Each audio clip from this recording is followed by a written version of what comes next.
Assalamualaikum warahmatullahi wabarakatuh. Perkenalkan, kami dari kelompok 9 beranggotakan saya Disunli dan rekan-rekan saya Azlina dan Nur Aprianti. Yang terhormat dosen pengampu Bapak Doni Septian SOS MIP. Terima kasih Bapak. Halo pemirsa, sudahkah Anda memahami betapa pentingnya menghormati hak asasi manusia sebagai bagian dari nilai-nilai yang dijunjung tinggi dalam Pancasila? Mari kita mulai dengan memahami makna sebenarnya di balik hak-hak dan kewajiban yang dimiliki setiap individu. Warahmatullahi wabarakatuh. Baiklah, di sini saya akan menjelaskan pengertian dari hak asasi manusia.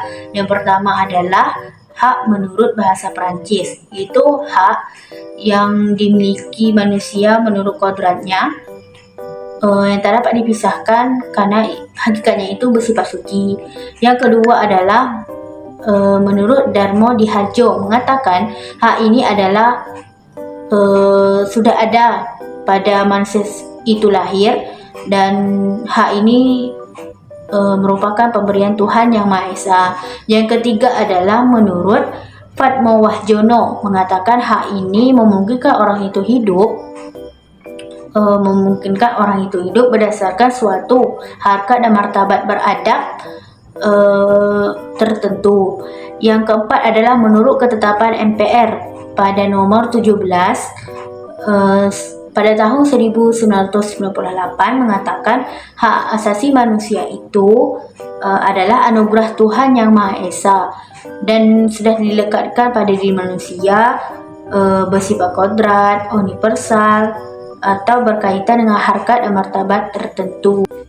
Jadi kesimpulan dari 4 sumber tadi bahwa hak asasi manusia itu adalah hak yang sudah menjadi pemberian Tuhan Yang Maha Esa yang sudah lekat pada diri manusia yang berdasarkan harkat dan martabat tertentu. Unsur-unsur HAM yaitu hak yang dimiliki sesuai dengan kodratnya. Sudah saya jelaskan menurut bahasa Perancis tadi bahwa hak itu memuat manusia menurut kodratnya. Terus yaitu melekat pada diri manusia, bahwa hak ini sudah ada sejak manusia itu lahir dan merupakan pemberian Tuhan Yang Maha Esa. Yang selanjutnya adalah hak harus dipertahankan. Selanjutnya bersifat suci dan luhur. Terus yang terakhir adalah universal, yang dimana berlaku untuk setiap manusia.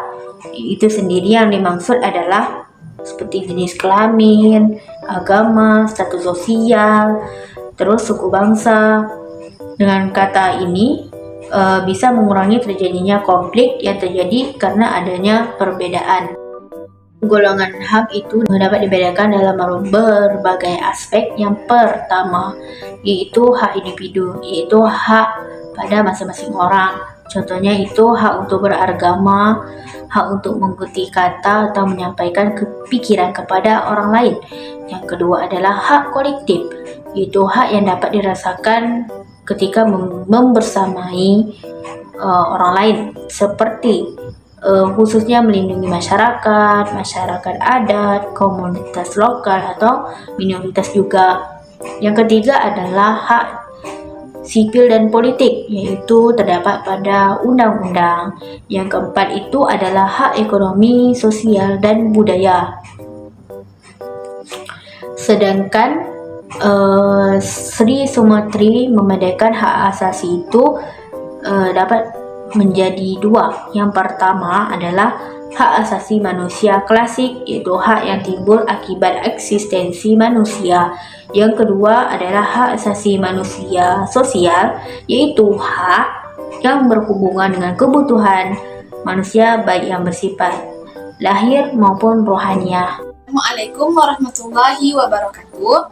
Baiklah, saya akan menjelaskan tentang poin ketiga, perbedaan hak-hak asasi manusia berdasarkan objek atau jenis dan ketentuannya. Yang pertama, hak asasi pribadi, yaitu mencakup untuk mengungkapkan pendapat, memeluk agama, beribadah, dan berorganisasi. Yang kedua, hak asasi ekonomi, mencakup hak untuk memiliki sesuatu, menjual dan membeli sesuatu, melakukan perjanjian dan kontrak, dan memiliki pekerjaan. Yang ketiga, hak asasi sosial dan budaya, mencakup untuk memperoleh pendidikan, mendapatkan pelayanan kesehatan, dan juga mengemukakan kebudayaan. Yang ketiga, hak asasi sipil dan politik. Ini memiliki hak-hak kepentingan berbasis berbicara, tidak disiksa, mendapatkan perlindungan hukum yang adil. Yang keempat, hak asasi kepemilikan, memiliki kepemilikan pribadi dan juga keyakinan intelektual. 6. Hak asasi perempuan, secara khusus melindungi perempuan, diskriminasi, kekerasan berbasis gender, dan kesetaraan gender. Yang ketujuh, hak asasi anak, meliputi hak-hak untuk hidup, menempuh pendidikan, dilindungi, dan bermain. Baiklah, saya akan masuk pada poin keempat, yaitu hak dan kewajiban asasi menurut Pancasila. Sila Ketuhanan Yang Maha Esa menjamin hak kemerdekaan untuk memeluk agama, menjelaskan ibadah dan wajib untuk menghormati perbedaan agama.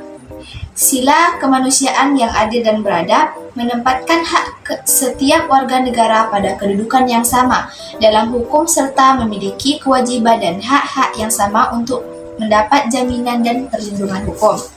Sila Persatuan Indonesia mengamatkan adanya unsur persatuan di antara warga negara dengan semangat gotong royong, saling membantu, saling menghormati, rela berkorban dan menetapkan kepentingan bangsa dan negara di atas kepentingan pribadi atau golongan. Sila keyakinan kerakyatan. Sila kerakyatan yang dipimpin oleh hikmat kebijaksanaan dalam permusyawaratan perwakilan dicerminkan dalam kehidupan pemerintah, bernegara, dan bermasyarakat yang demokratis. Sila keadilan sosial bagi seluruh rakyat Indonesia mengakui hak memiliki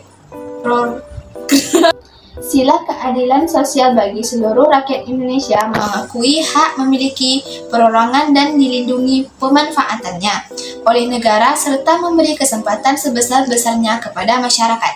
Baiklah, sekian dari saya. Terima kasih. Hak-hak asasi manusia dikemukakan dalam pasal-pasal dari Undang-Undang Dasar 1945, terutama setelah dilakukan amandemen yang kedua pada tahun 1998. Bab 10A, Hak-hak asasi manusia, Pasal 28A, setiap orang berhak untuk hidup serta berhak mempertahankan hidup dan kehidupannya. Pasal 28B ayat 1, setiap orang berhak membentuk keluarga dan melanjutkan keturunan melalui perkawinan yang sah. Pasal 28B ayat 2, setiap anak berhak atas kelangsungan hidup, tumbuh, dan berkembang serta berhak atas perlindungan dari kekerasan dan diskriminasi. Pasal 28C ayat 3, setiap orang berhak mengembangkan diri melalui pemenuhan kebutuhan dasarnya, berhak mendapatkan pendidikan dan memperoleh manfaat dari ilmu pengetahuan dan teknologi, seni dan budaya demi meningkatkan kualitas hidupnya dan demi kesejahteraan umat manusia. Ayat 4, setiap orang berhak untuk memajukan dirinya dalam memperjuangkan secara kolektif untuk membangun masyarakat, bangsa, dan negaranya. Pasal 28D ayat 5, setiap orang berhak atas pengakuan, jaminan, perlindungan, dan kepastian hukum yang adil serta perlakuan yang sama di hadapan hukum.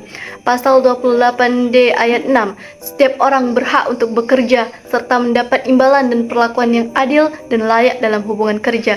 Pasal 28D ayat 7, setiap warga negara berhak memperoleh kesempatan yang sama dalam pemerintahan. Pasal 28D ayat 8, setiap orang berhak atas status kewarganegaraan. Pasal 28E ayat 4, setiap orang bebas memeluk agama dan beribadat menurut agamanya, memilih pendidikan dan pengajaran, memilih pekerjaan, memilih kewarganegaraan, memilih tempat tinggal di wilayah negara dan meninggalkannya, serta berhak untuk kembali. Pasal 28E ayat 5, setiap orang berhak atas kebebasan meyakini kepercayaan, menyatakan pikiran dan sikap sesuai dengan hati nuraninya. Pasal 28E ayat 6, setiap orang berhak atas kebebasan berserikat, berkumpul, dan mengeluarkan pendapat. Pasal 28F. Setiap orang berhak untuk berkomunikasi dan memperoleh informasi untuk mengembangkan pribadi dan lingkungan sosialnya, serta berhak untuk mencari, memperoleh, memiliki, menyimpan, mengolah, dan menyampaikan informasi dengan menggunakan segala jenis saluran yang tersedia. Pasal 28G ayat 1. Setiap orang berhak atas perlindungan diri pribadi, keluarga, kehormatan, martabat, dan harta benda yang di bawah kekuasaannya, serta berhak atas rasa aman dan perlindungan dari ancaman kekuatan untuk berbuat atau tidak berbuat sesuatu yang merupakan hak asasi. Pasal 28G ayat 2. Setiap orang berhak untuk bebas dari penyiksaan atau perlakuan yang merendahkan derajat martabat manusia dan berhak memperoleh suaka politik dari negara lain. Pasal 28H ayat 1. Setiap orang berhak hidup sejahtera lahir dan batin, bertempat tinggal, dan mendapatkan lingkungan hidup yang baik dan sehat serta berhak memperoleh pelayanan kesehatan. Pasal 28H ayat 2. Setiap orang berhak mendapatkan kemudahan dan perlakuan khusus untuk memperoleh kesempatan dan manfaat yang sama guna mencapai persamaan dan keadilan. Pasal 28H ayat 3. Setiap orang berhak atas jaminan sosial yang memungkinkan pengembangan dirinya secara utuh sebagai manusia yang bermartabat. Pasal 28H ayat 4. Setiap orang berhak mempunyai milik pribadi dan hak milik tersebut tidak boleh diambil secara sewenang-wenang oleh siapapun. Pasal 28I ayat 1.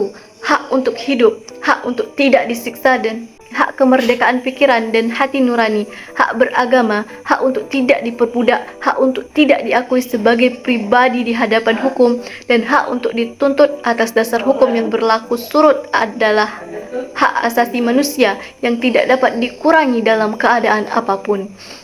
Pasal 28I ayat 2. Setiap orang berhak bebas dari perlakuan yang bersifat diskriminatif atas dasar apapun dan berhak mendapatkan perlindungan terhadap perlakuan yang bersifat diskriminatif itu. Pasal 28I ayat 3. Identitas budaya dan hak masyarakat tradisional dihormati selaras dengan perkembangan zaman dan peradaban. Pasal 28I ayat 4. Perlindungan, pemajuan, penegakan, dan pemenuhan hak asasi manusia adalah tanggung jawab negara, termasuk pemerintah. Pasal 28I ayat 5. Untuk menegakkan dan melindungi hak asasi manusia sesuai dengan prinsip negara hukum yang demokratis, maka pelaksanaan hak asasi manusia dijamin, diatur, dan dituangkan dalam peraturan perundang-undangan. Pasal 28J ayat 1. Setiap orang wajib menghormati hak asasi manusia orang lain dalam tertib kehidupan bermasyarakat, berbangsa, dan bernegara. Pasal 28J ayat 2. Dalam menjalankan hak dan kebebasannya, setiap orang wajib tunduk kepada pembatasan yang ditetapkan dengan perundang-undangan dengan maksud semata-mata untuk menjamin pengakuan serta penghormatan atas hak dan kebebasan orang lain dan untuk memenuhi tuntutan yang adil sesuai dengan pertimbangan moral, nilai-nilai agama, keamanan, dan ketertiban umum dalam suatu masyarakat demokratis. Thanks for watching.